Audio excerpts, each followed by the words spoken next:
Assalamualaikum warahmatullahi wabarakatuh. Perkenalkan, nama saya Ayu Agustina. Saya dari kelompok 2. Kelompok 2 kali ini akan membahas tentang layanan dan antarmuka. Pada bagian jenis layanan yang akan menjelaskan adalah saya sendiri, yaitu Ayu Agustina. Dilanjut oleh teman saya Rida Pahari Tuhada untuk menjelaskan antarmuka. Kemudian dilanjut oleh Afenia Hotma menjelaskan sistem call. Kemudian dilanjutkan oleh Tiara menjelaskan API atau Application Program Interface. Dilanjutkan oleh Rizky Yustanto menjelaskan jenis sistem call. Kemudian Fitrianisi menjelaskan sistem program, dan terakhir Intan Kusumawardani menjelaskan application program. Oke, kita lanjut saja langsung.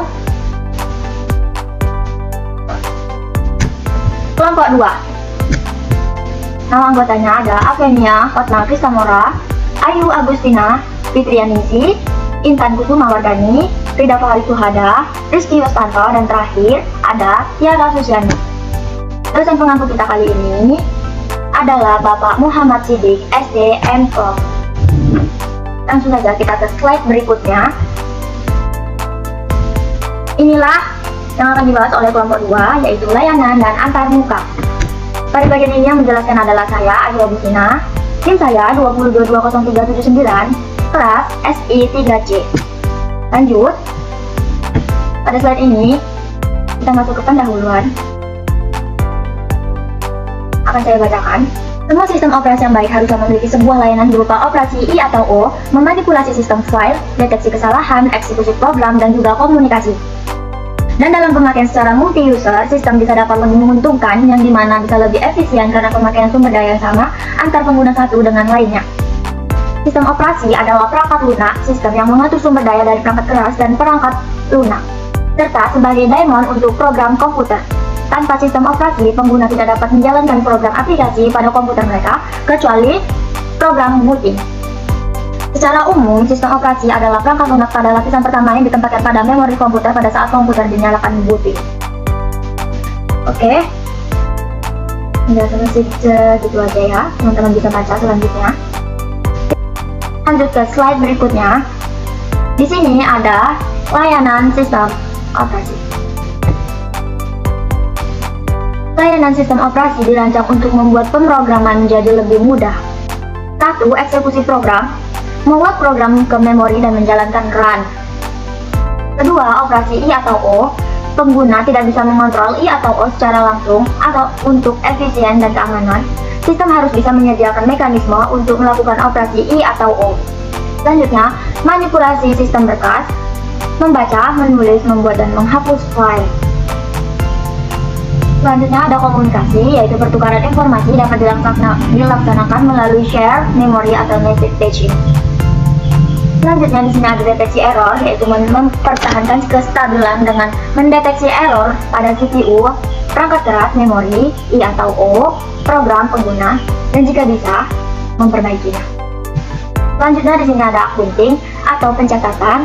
Dari layanan yang diberikan sudah terlihat bahwa accounting yang berarti mencatat. Sistem operasi mencatat semua statik pemakaian bermacam-macam sumber daya dan memonitor parameter kinerja seperti waktu respons. Kita ke slide berikutnya. Di sini ada jenis layanan. Pertama ada layanan berbagi berkas atau file sharing. Kemudian layanan berbagi alat pencetak atau printer sharing, ada DNS service, dan terakhir ada HTTP service.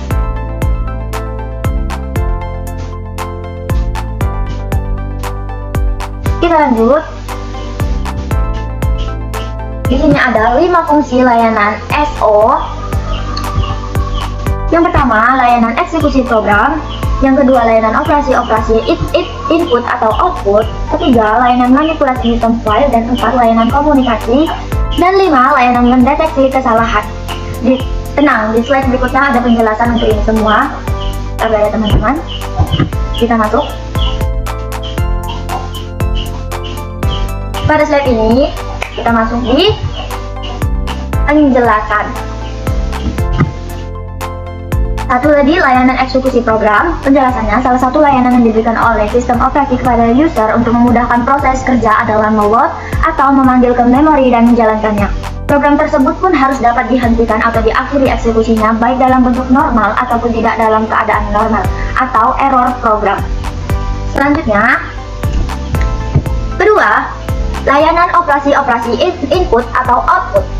Penjelasannya, saat sebuah program di-running atau dijalankan, seringkali juga dibutuhkan proses I atau O, baik berupa file atau peralatan I atau O itu sendiri. Dalam hal ini, sistem operasi harus bisa berfungsi sebagai pengontrol, karena hal ini tidak bisa secara langsung dilakukan oleh user karena aspek keamanan dan efisiensi. Kita lanjut. 3. Layanan manipulasi atau sistem file. Kadang dalam suatu kondisi, program harus membaca dan menulis berkas, membuat ataupun menghapus berkas. Fungsi ini harus bisa dijalankan oleh sebuah sistem operasi. Keempat, ada layanan komunikasi. Ketika beberapa proses sedang berjalan, kadangkala sebuah proses membutuhkan informasi dari proses yang lain ataupun sebaliknya, sehingga membutuhkan sebuah komunikasi pertukaran informasi, dan dapat dilakukan oleh beberapa proses dalam suatu komputer atau bisa juga dengan komputer yang berbeda yang terhubung melalui sistem jaringan. Kita ke slide berikutnya. Di slide ini ada layanan mendeteksi kesalahan. Pernahkah Anda menemukan sebuah pesan kotak dialog berisi pesan error yang ditampilkan ketika menjalankan suatu program? Itu adalah salah satu bentuk pelayanan yang diberikan oleh sebuah sistem operasi untuk memudahkan pengguna komputernya. Sistem harus menjamin kebenaran dalam proses komputasi apapun, yaitu dengan cara melakukan pendeteksian error pada CPU dan memori, perangkat I atau O, dan atau program yang diinputkan oleh user. Lanjut. Iklan. Kemudian ada 3 fungsi tambahan, meskipun tidak secara langsung digunakan untuk membantu user, namun tetap penting dan harus dimiliki oleh setiap sistem operasi karena hal ini digunakan untuk jalannya sistem operasi yang lebih efisien. 3 fungsi layanan tersebut adalah 1. Resource allocation, 2. Accounting, 3. Protection. Oke, itulah penjelasan saya tentang jenis layanan. Saya selaku Ayu Agustina dengan NIM 2220379 mengucapkan hanya itu yang bisa disampaikan. Selanjutnya, untuk penjelasan berikutnya akan dijelaskan oleh teman-teman saya, dan untuk lebih lengkapnya dilanjutkan oleh teman saya. Saya ucapkan terima kasih, thank you, bye-bye. Assalamualaikum warahmatullahi wabarakatuh. Saya Rida Fariswada. Di sini saya akan menjelaskan bagian mengenai antarmuka. Yang pertama mengenai pengertian antarmuka. Antarmuka atau interface adalah salah satu layanan yang disediakan sistem operasi sebagai sarana interaksi antara pengguna dengan sistem operasi.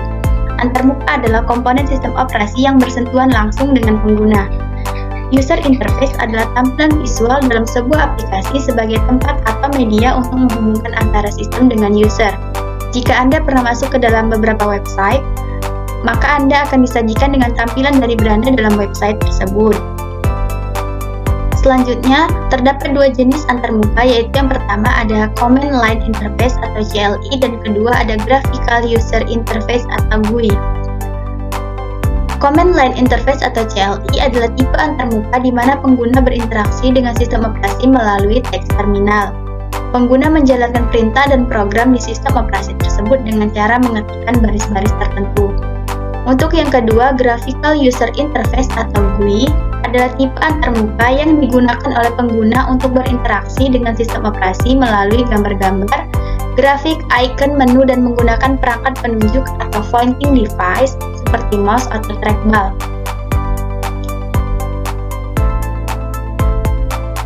Selanjutnya yaitu perbedaan GUI dan CLI.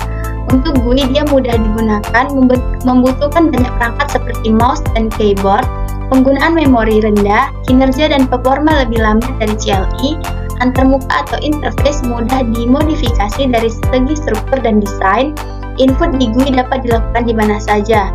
Sedangkan untuk CLI sulit digunakan, hanya membutuhkan keyboard, penggunaan memori lebih besar, performa dan kinerja lebih cepat dari GUI. Antarmuka CLI tidak dapat dimodifikasi dari waktu ke waktu, baris perintah tetap sama. Input dilakukan pada perintah prompt. Selanjutnya, manfaat user interface. Yang pertama, memudahkan dalam proses interaksi dengan pengguna atau user. Desain yang baik tentu saja memberikan tampilan yang menarik dan mudah untuk digunakan. Menjadi sebuah jembatan antara pengguna dengan aplikasi. Jadi semua yang Anda lihat dan dapat berinteraksi di dalamnya maka disebut dengan tampilan antarmuka. Yang kedua, meningkatkan branding sebuah perusahaan. Dapat meningkatkan branding atau nilai suatu produk perusahaan sehingga user dapat mengetahui dengan jelas produk atau layanan bisnis perusahaan Anda. User interface di sini berperan penting dalam memberikan tampilan visual yang menjadi ciri khas atau identitas dari perusahaan Anda. Yang ketiga, meningkatkan keuntungan dalam bisnis yang dijalankan. Antarmuka pengguna yang berkualitas merupakan tampilan yang dapat memberikan peningkatan dalam keberhasilan dan pencapaian bisnis, sehingga kita dapat mengetahui dan menyusun manajemen aplikasi. Tampilan desain aplikasi yang sudah dibuat sudah sesuai dengan kebutuhan produk atau perlu diimprovisasi lagi.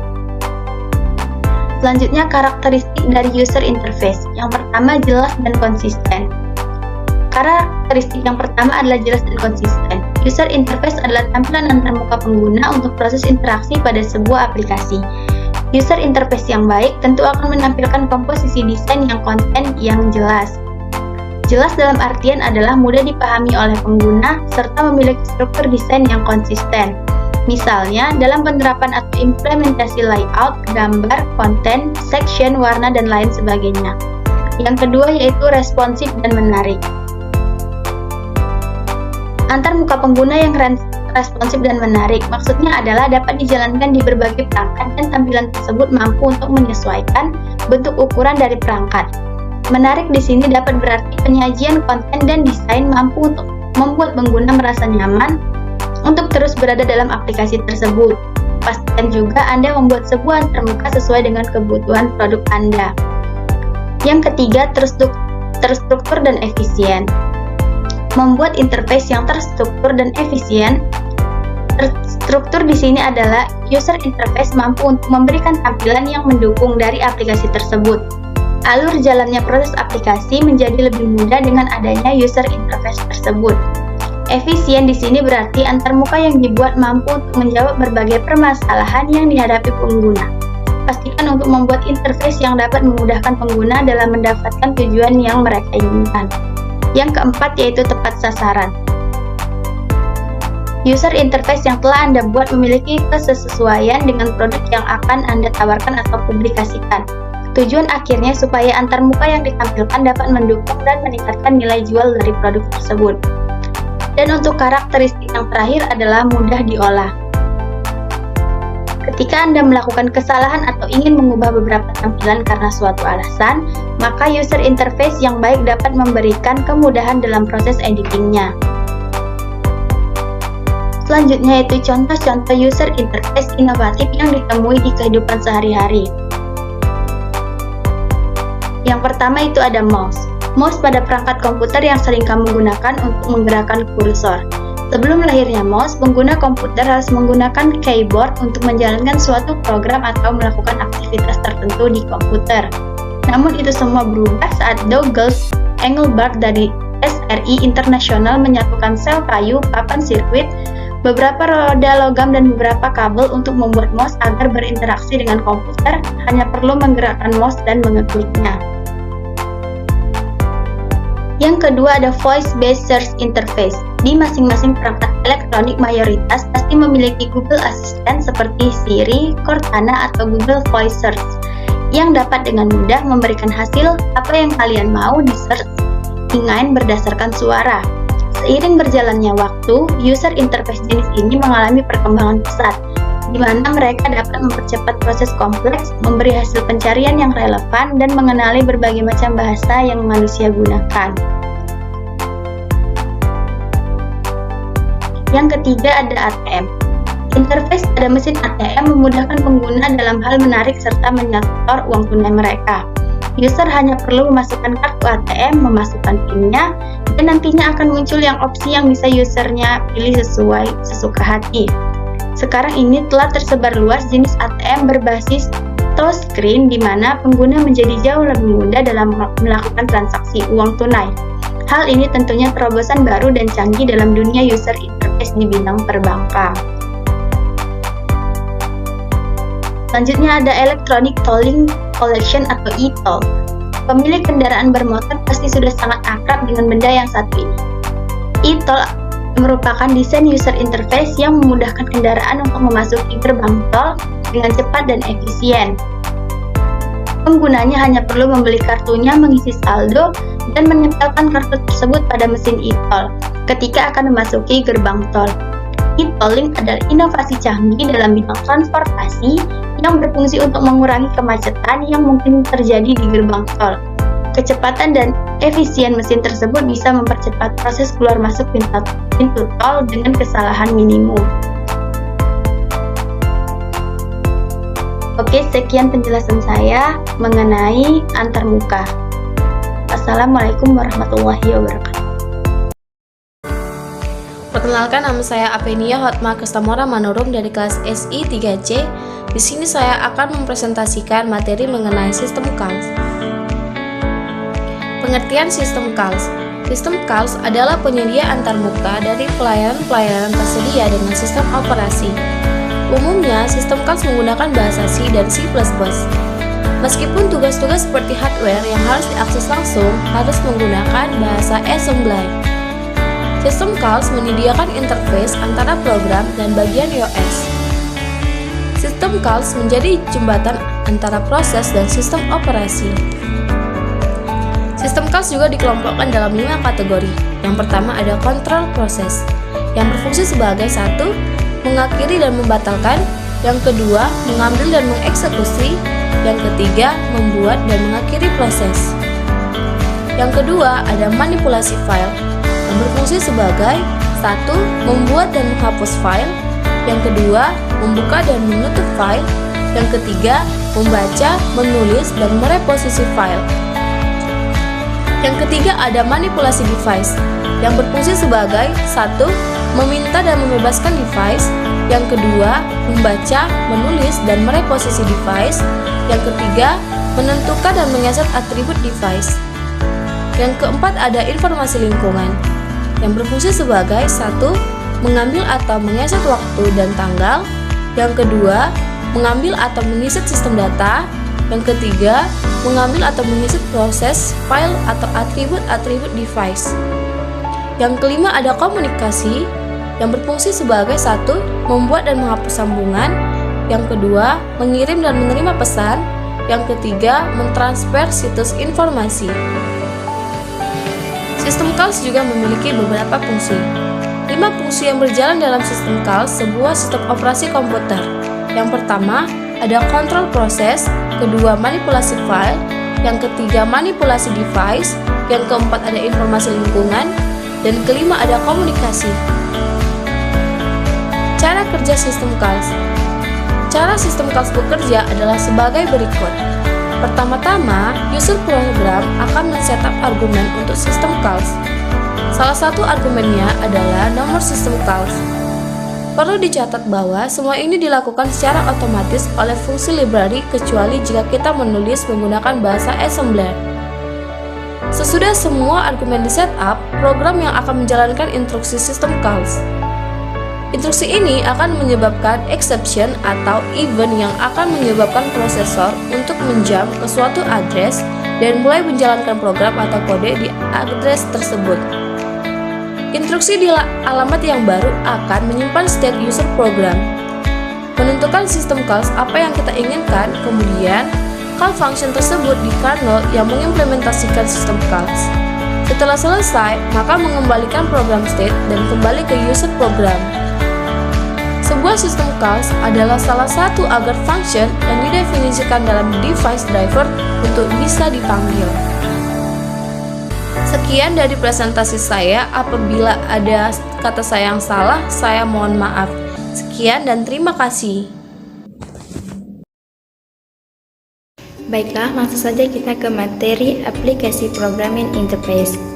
Application Programming Interface atau API adalah serangkaian kode bahasa pemrograman yang mampu membantu para developer untuk melakukan integrasi data antar dua aplikasi atau lebih yang berbeda secara bersamaan. Di dalamnya terdiri dari dua komponen utama, yaitu spesifikasi teknis yang di dalamnya menggambarkan opsi pertukaran data antara solusi dengan spesifikasi yang dilakukan dalam wujud permintaan pemrosesan data dan juga pengiriman data. Dan yang kedua ada interface yang terdapat pada aplikasi dicatat dengan spesifikasi yang mampu mewakili isinya. Ada juga jenis-jenis API. Yang pertama ada Private API. Private API adalah jenis API pertama yang harus Anda ketahui. Jenis ini bisa meningkatkan solusi dan juga layanan dalam suatu organisasi. Yang kedua ada Partner API. Partner API bisa dirilis secara terbuka, namun hanya akan dibagikan pada mitra bisnis yang sudah melakukan tanda tangan perjanjian dengan pihak publisher. Yang ketiga ada Public API.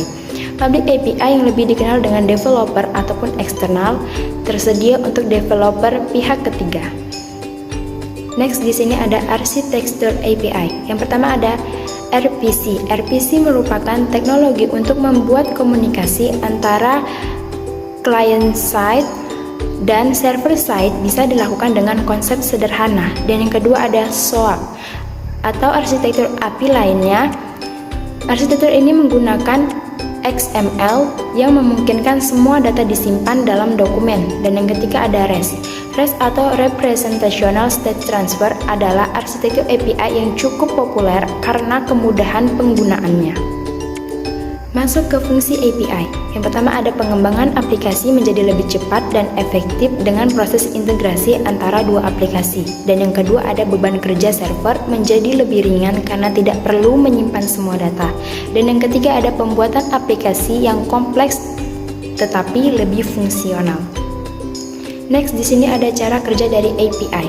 Cara kerja dari API yang pertama, satu, aplikasi mengakses sebuah API. Yang kedua, kita harus melakukan request atau permintaan kepada server berkaitan dengan data. Yang ketiga ada server memberikan respon atau tanggapan kepada API. Dan yang keempat ada menyampaikan respon berupa data atau informasi kepada aplikasi. Contoh lain dari API yaitu ada satu Google Maps API. Google Maps juga menyediakan API untuk membantu dalam memberikan data berupa peta. Yang kedua ada Facebook API. Facebook juga memiliki API sendiri di mana terdapat berbagai fitur untuk menyimpan data pengguna, hasil postingan games, hingga data pembayaran.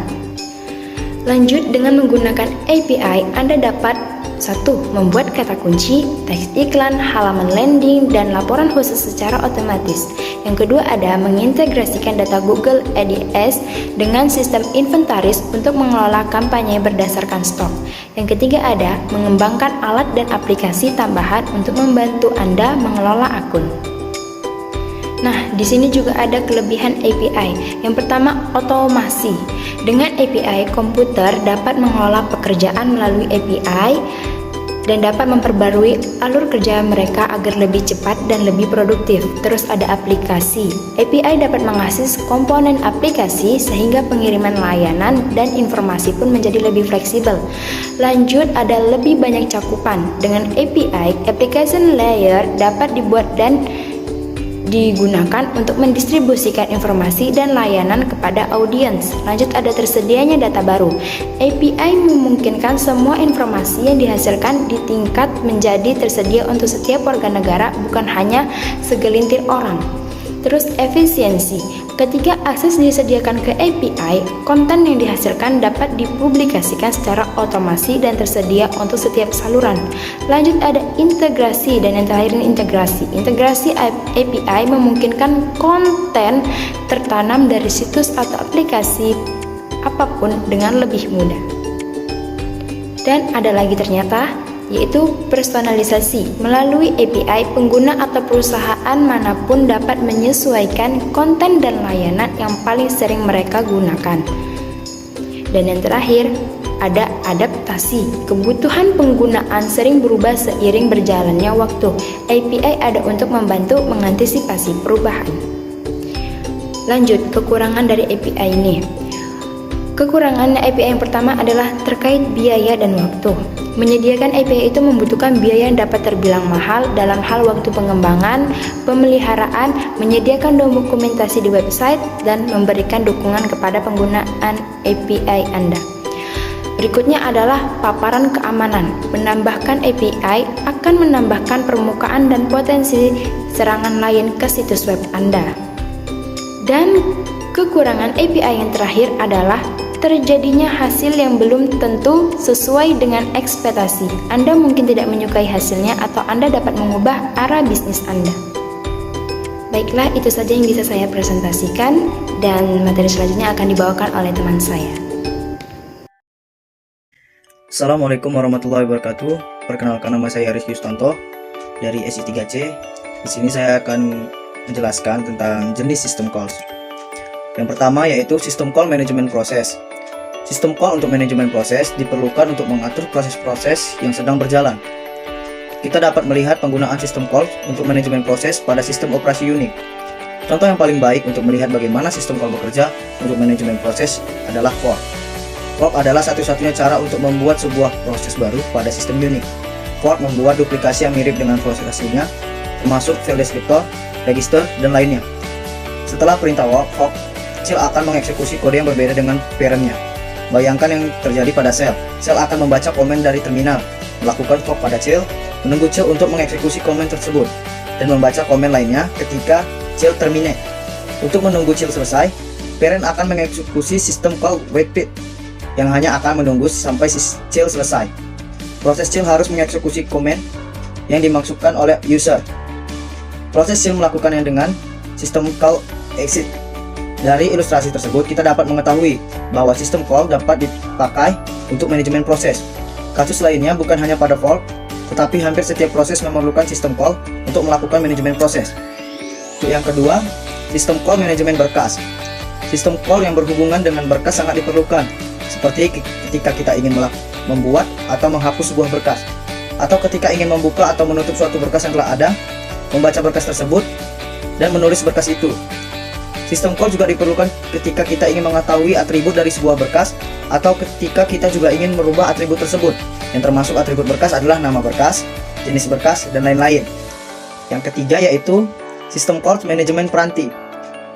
Program yang sedang dijalankan kadangkala memerlukan tambahan sumber daya. Jika banyak pengguna yang menggunakan sistem, maka jika memerlukan tambahan sumber daya, harus meminta peranti terlebih dahulu. Dan setelah selesai penggunaannya, harus dilepaskan kembali. Ketika sebuah peranti telah diminta dan dialokasikan, maka peranti tersebut bisa dibaca, ditulis, dan direposisi. Yang keempat yaitu sistem call informasi atau pemeliharaan. Beberapa sistem call disediakan untuk membantu pertukaran informasi antara pengguna dan sistem operasi. Contohnya sistem call atau untuk meminta dan mengatur waktu dan tanggal, atau meminta informasi tentang sistem itu sendiri, seperti jumlah pengguna, jumlah memori, dan disk yang masih bisa digunakan, dan lain-lain. Ada juga sistem call untuk meminta informasi tentang proses yang disimpan oleh sistem, dan sistem call untuk merubah atau mereset informasi tersebut. Dan yang kelima, sistem call komunikasi. Dua model komunikasi. Yang pertama, message passing. Pertukaran informasi dilakukan melalui fasilitas komunikasi antar proses yang disediakan oleh sistem operasi. Yang kedua, shared memory.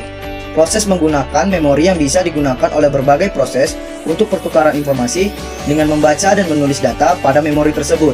Dalam message passing, sebelum komunikasi dapat dilakukan, harus dibangun dulu sebuah koneksi. Untuk itu diperlukan suatu sistem call dalam pengaturan koneksi tersebut, baik dalam menghubungkan koneksi tersebut maupun dalam memutuskan koneksi tersebut.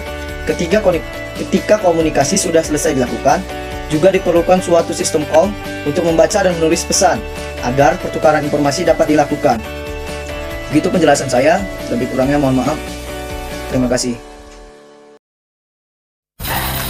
Assalamualaikum warahmatullahi wabarakatuh. Nama saya Fitri Yanasi. Di sini saya akan melanjutkan materi tentang pelayanan dan antarmuka. Di sini saya akan menjelaskan tentang sistem program. Sebelumnya saya akan menjelaskan tentang apa itu sistem program. Sistem program adalah perangkat lunak sistem yang bertugas untuk melakukan kontrol dan manajemen perangkat keras serta operasi-operasi dasar sistem, atau dengan kata lain, program sistem adalah software pada lapisan pertama yang dijalankan pada saat komputer dinyalakan setelah BIOS.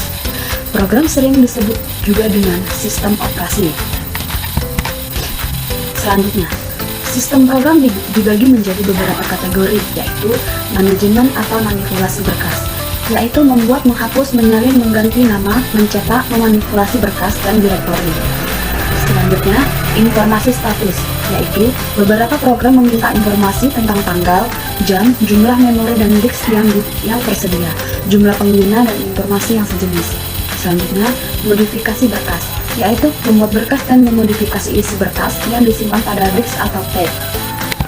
Selanjutnya, pendukung bahasa pemrograman, yaitu kadangkala kompilator, assembler, interpreter dari bahasa pemrograman diberikan kepada pengguna dengan bantuan sistem operasi. Selanjutnya, loading dan eksekusi program, yaitu ketika program diassembly atau dikompilasi, program tersebut harus di-load ke dalam memori untuk dieksekusi. Untuk itu, sistem harus menyediakan absolute loaders, recollaptible loaders, linked editors, dan upper loaders. Selanjutnya, komunikasi, yaitu komunikasi menyediakan mekanisme komunikasi antara proses, pengguna, dan sistem komputer yang berbeda, sehingga pengguna bisa mengirim pesan, browse web page, mengirim email, atau mentransfer berkas. Baiklah, itu yang bisa dapat saya sampaikan tentang sistem program. Lebih kurangnya saya mohon maaf. Assalamualaikum warahmatullahi wabarakatuh. Assalamualaikum warahmatullahi wabarakatuh. Saya Intan Kusumawardani dengan NIM 20220506. Di sini saya akan membahas pada bagian application program.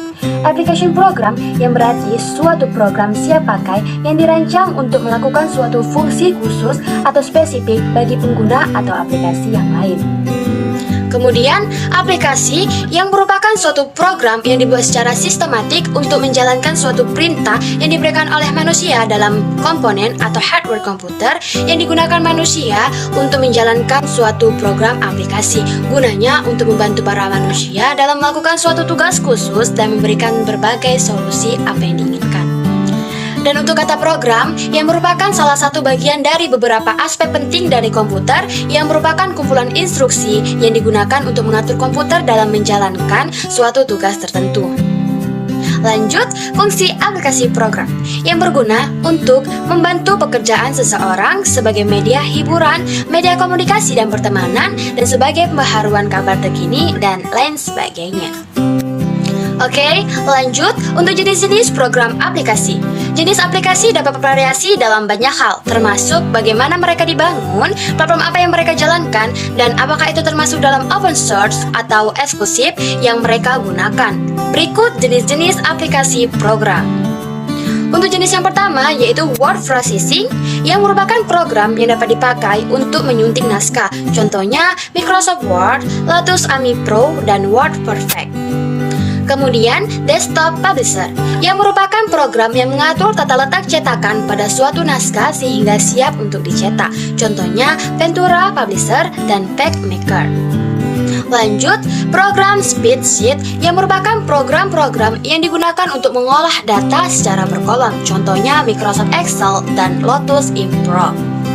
Kemudian, Database Management System, yang gunanya untuk menyimpan data dalam jumlah besar. Kemudian, data ini dapat menghasilkan berbagai informasi, di mana untuk menyimpan, mengolah data, dan kemudian menghasilkan informasi sangat diperlukan program database management ini.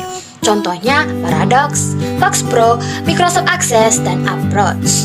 Kemudian, grafik, yang merupakan salah satu kebutuhan pengguna untuk membuat gambar. Karena membuat gambar di komputer sangat memudahkan serta membantu pekerjaan pengguna untuk membuat gambar di komputer, di mana sangat mudah diolah dan diubah serta sangat praktis daripada menggambar secara manual. Contohnya CorelDRAW, Stanford Graphic, dan Visio. Kemudian, program akuntansi yang merupakan program yang juga banyak dipakai dalam dunia bisnis karena aplikasi ini sangat berhubungan dengan keuangan serta akuntansi. Contohnya, Deck Easy Accounting dan Peachtree Accounting. Lanjut, program statistik, di mana program ini digunakan untuk melakukan penelitian yang berhubungan dengan analis statistik. Contohnya, Statiska. Kemudian, communication. Communication merupakan program yang digunakan untuk berkomunikasi dengan pemakai komputer lain. Contohnya, data fax dan crosstalk. Kemudian, multimedia yang merupakan software yang digunakan untuk menghubungkan komputer dengan peralatan multimedia seperti kamera video, kamera digital, dan video player. Contohnya Microsoft Video. Dan game yang tentunya program ini digunakan para pengguna untuk permainan, contohnya seperti Flight Simulator, Baseball, dan Friends of Persia. Oke, terakhir antivirus, di mana program ini digunakan untuk mendeteksi dan menghilangkan virus yang tertular pada komputer yang sedang dipakai. Contohnya seperti McAfee Virus Scan dan Norton Antivirus. Oke, lanjut pada materi klasifikasi pada program aplikasi. The first klasifikasi pada program aplikasi yaitu real-time software, yang merupakan klasifikasi aplikasi yang berguna dalam mengamati, mengendalikan, maupun menganalisa keadaan di dunia nyata secara langsung.